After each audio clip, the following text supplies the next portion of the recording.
David, thank you. You've inspired me to move forward some ideas we do at our city of Coquitlam. I'm a chair of the library board there. We just recently put in a, sorry, we recently just put in a new library, and it was a real collaborative process from the board sitting down and talking with the vision, what the community wants, and finally having it realized a year and a half later what we put in was just was a great place to do it. One thing I haven't heard tonight, you've talked about librarians and their need to do what they need to do, and it's fantastic. You talk about the community engagement. What I haven't heard enough about is that roles and responsibilities of the trustees representing the community. What's their role with the librarians, and what's their role with the community, and how we can work together to move forward to make sure we do what's right for the community. You know, there's the traditional role of fiduciary agent, right? Your job is to make sure that the resources and the funds of the community are appropriately used.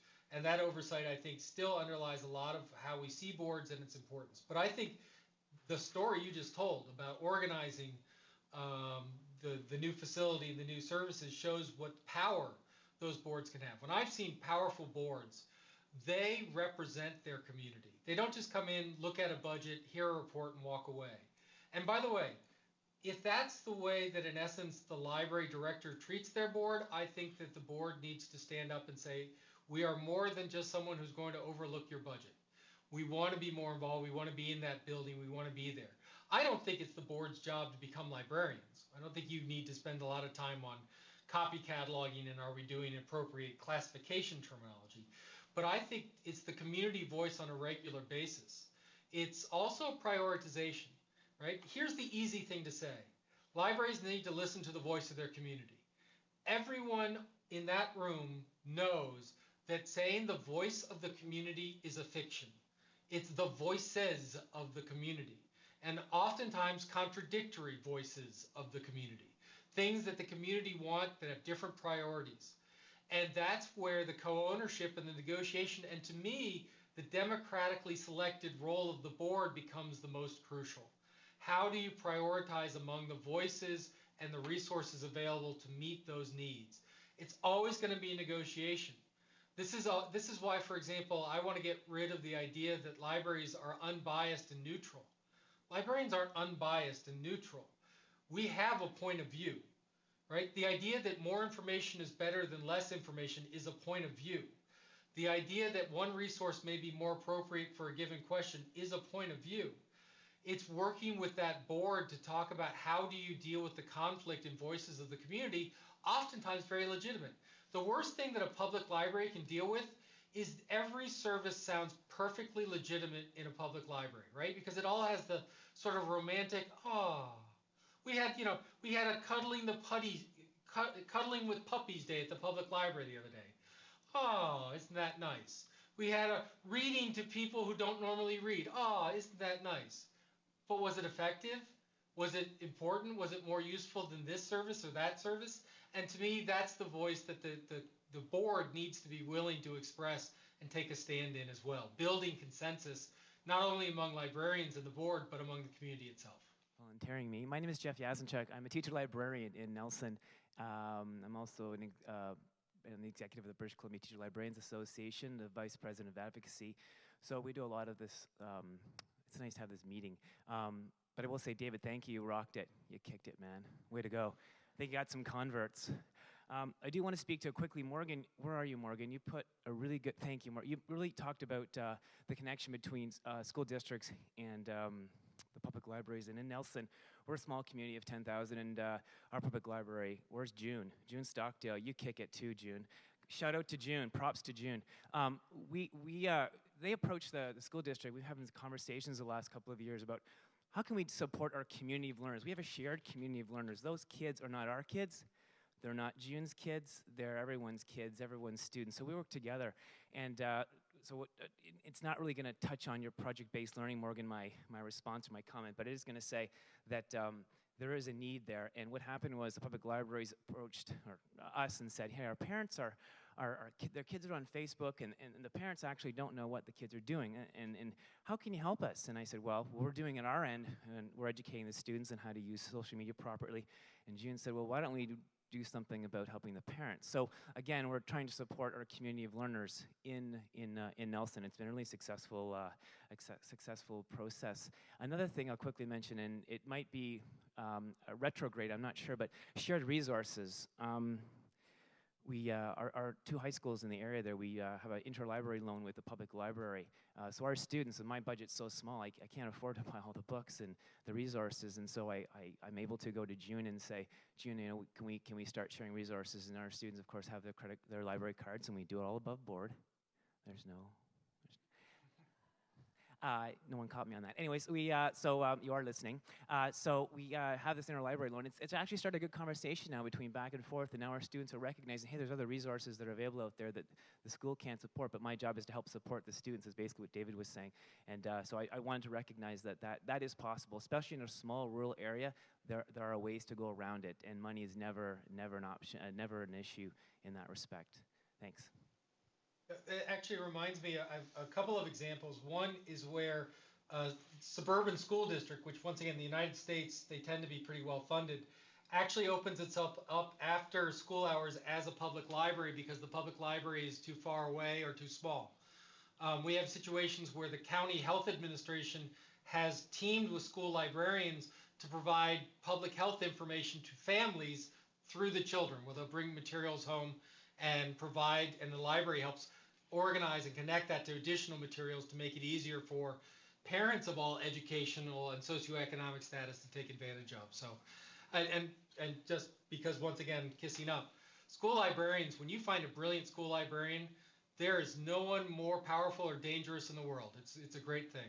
Hey, my name is Diane, and I'm the chair of the Nelson Public Library Board, and June, of course. And I just want to say that one of the way of breaking down these structures, oh my God, my hair's standing up. This is awful. Okay, there we go. All right, so David, Tim, Jeff, everyone.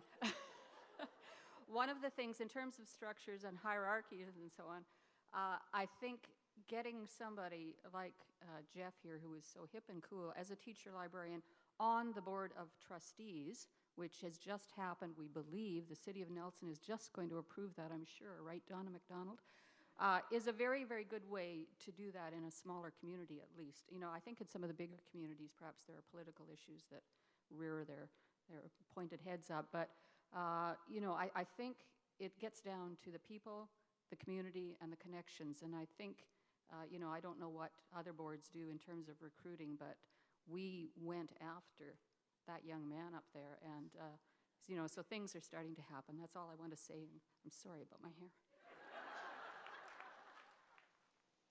Let me check mine really quickly. No, I'm okay. I think boards are an important topic. I think one of the things that we talk about is we talk about serving children and we talk about serving teens. How many teens are on your board? Or do you have a board of teens that actually has decision-making power? You know, how do you invest people with an actual ownership and not with just a discussion of ownership? If you have a group of 12-year-olds who walk in and they're suddenly in love with manga, and you say, well, we don't have enough money to buy manga magazines. They're like, we've got 50,000 of them in our bedrooms. Can we store them here so we can share them? Good old Benjamin Franklin Public Library. Here's 12 feet of linear shelving. Why not do that? It shows that you're a community resource who's willing to give community and let them own part of your operations as well. So. Hello, my name is Christabel Cooks-Cardos, and I actually work for the Community Resource Center on the Sunshine Coast. And my title is Information and Referral Coordinator. And I love this discussion. It's absolutely wonderful. And my vision as well, we're in the process of doing a community plan looking at women's well-being on the coast, and other than childcare and transportation, that the two biggest issues are belonging, a feeling of lack of belonging, and finding information.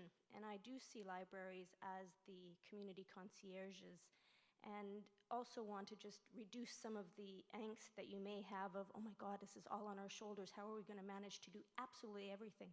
Well, obviously there are many service providers, businesses, other organizations that are also doing fabulous, wonderful things that, beyond the regular institutions. And as that reminder that you may be the front line workers that are seeing the needs and gaps in the community. It doesn't necessarily mean that you have to start the community garden on your own, or create these places do exist, but that connection, being the connectors with the community, is a fantastic role.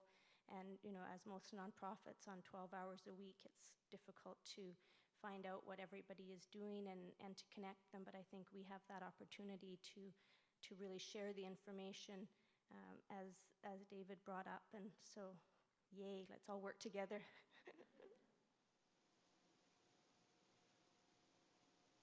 There's a tendency in great times of change to circle the wagons and try and close up the doors and retreat to your core skills and talk about your core activities, your core deliverables, your core benefits.